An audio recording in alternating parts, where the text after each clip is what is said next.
আনফালে বিধায়ক শ্ৰীমান আলীক গ্ৰেপ্তাৰ সন্দৰ্ভত প্ৰতিক্ৰিয়া প্ৰকাশ কৰিছে ভূপেন বৰাই। আইনে যি ব্যৱস্থা ল'ব সেয়া আমি মানি ল'ম। ভূপেন বৰাৰ এই বক্তব্য।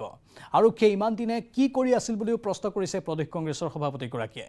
ইপিনে কাৰণ দৰ্শোৱাৰ জাননীৰ উত্তৰ দিয়াৰ পিছত বিবেচনা কৰিব দলে যে শ্ৰীমানৰ বিৰুদ্ধে কি পদক্ষেপ লোৱা হয়। কিন্তু কাৰণ দৰ্শোৱাৰ জাননীৰ উত্তৰ নিদিলে কঠোৰ ব্যৱস্থা ল'ব কংগ্ৰেছ নেতৃত্বই। আৰু কাৰণ দৰ্শোৱাৰ জাননীৰ উত্তৰ দিয়াৰ আজি হ'ল শেষ সময়সীমা। বিজেপিৰ চুটলপি আমাক নালাগে, তেওঁলোকৰ দলতো শিলাদিত্য আছিলে। তেওঁলোকে ইমান সাহসী যদি শিলাদিত্যনো কি কৰিলে। মইতো দলৰ সংবিধানৰ আছে 15 দিনৰ ভিতৰত চৌকজৰ ৰিপ্লাই দিব লাগে। মই 15 দিনৰ ভিতৰত তেওঁলোকৰ দেখোন মৃণাল শইকীয়াই এতিয়া মুখ্যমন্ত্ৰী এই কেবিনেটখনক তীব্ৰ সমালোচনা কৰিছে। ইমান যদি বিজেপি সাহস আছে, মৃণাল শইকীয়াৰ ওপৰত একশ্যন নলগিলে। ফণীভূষণ ফণী তালুকদাৰ তেওঁৰ বিৰুদ্ধে ডকুমেণ্টছ মহাদালাল, দালাল নহয় নহয় মহাদালাল, আৰু নিজে কৈছে যে মই MLA হোৱাৰ পাছত কৰিবলৈ সময় পোৱা নাই। দালালিটো নিজে কৈছে টিভিত যে মই MLA হোৱাৰ পাছত সময় পোৱা নাই কৰিবলৈ, এতিয়া ইলেকশ্যনত লাগি আছে সময় পোৱা নাই।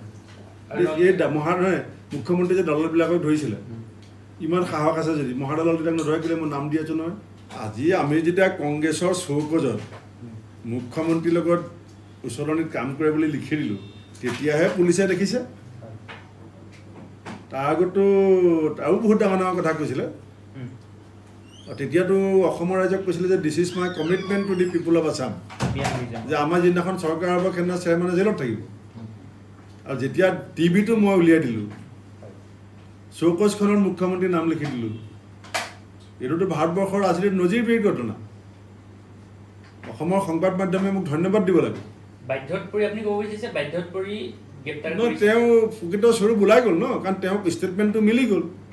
মুখ্যমন্ত্ৰীয়ে কৈছিলে যে কংগ্ৰেছ দলত এনেকুৱা মানুহ আছে যাৰ দেহাটো কংগ্ৰেছত আছে, আত্মাটো মোৰ। আৰু এতিয়া কাৰ দেহত সোমাই আছে এইটো ওলাই গ'ল। এতিয়া গতিকে কথাটো ঢাকিবৰ কাৰণে কিবা এটাতো কৰিব লাগিব। চেয়াৰমেনকতো হেণ্ডকাপ লগোৱা নাই, চেয়াৰমেনকতো গাড়ীত নিয়ে, মই দেখিছোঁ ন। তেওঁ অনাৰেবল MLA যিটো সন্মান সেনেকৈ লৈ গৈছে, আমিও বেয়া পোৱা নাই, ৰাইজেও চাই আছে। এইবিলাক ভেকু ভাওনা, এই জাত পাত ধৰ্ম ভাষাক লৈ পেলাই সমাজ জীৱনক বিভ্ৰান্ত কৰিবৰ কাৰণে, আমাৰ গোটেই সমাজ ব্যৱস্থাটো কুলসিত কৰিবৰ কাৰণে, সম্প্ৰীতি বিনষ্ট কৰিবৰ কাৰণে অসমত আগতে কোনো মুখ্যমন্ত্ৰী এনেকুৱা কাম কৰা বুলি মই শুনা নাই। আনফালে শ্ৰীমান আলীক গ্ৰেপ্তাৰ কৰাক লৈ চৰকাৰক ধন্যবাদ শ্বহীদ দয়া শৰ্মাৰ পত্নীৰ। কি কয় তেওঁ শুনাইছোঁ। মঙলদৈত বহুতকেইটা গোচৰ তেওঁৰ বিষয়ে ৰুজু কৰিছে। এতিয়া মই চিন্তা কৰিছোঁ যে আটাইকেইটা ৰুজু তেওঁলোকেতো মানিছে আমাৰ চৰকাৰে এই থানাই, কিন্তু এতিয়া মই চিন্তা কৰিছোঁ যে আমাৰ তেওঁৰ যিটো মানে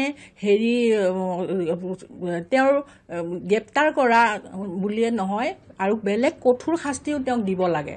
কাৰণ আমি শ্বহীদ পৰিয়াল, মই প্ৰথম যেতিয়া মই বিয়া হৈছোঁ, মই মাত্ৰ 6 মাহ দিন হৈছে, 6 মাহৰ ভিতৰত মাইনাক 5 মাহ গৰ্ভত আছিল। তেতিয়া মোৰ স্বামী যেতিয়া পামত কৃষিৰ খেতিৰ কাৰণে যেতিয়া ৰখীয়া হ'ব গৈছিলে, কৃষিৰ পাম ৰখীয়া হ'বলৈ যাওঁতে মোৰ স্বামীক সানি খুচি মাৰি পেলাইছে। তেতিয়া তেওঁ শ্বহীদ নাম পাইছে, কিন্তু সেই শ্বহীদ নাম পোৱা মানুহজনক আজি চেয়াৰমেন আলীয়ে কি কৰিছে, তেওঁ আজি ঘাতক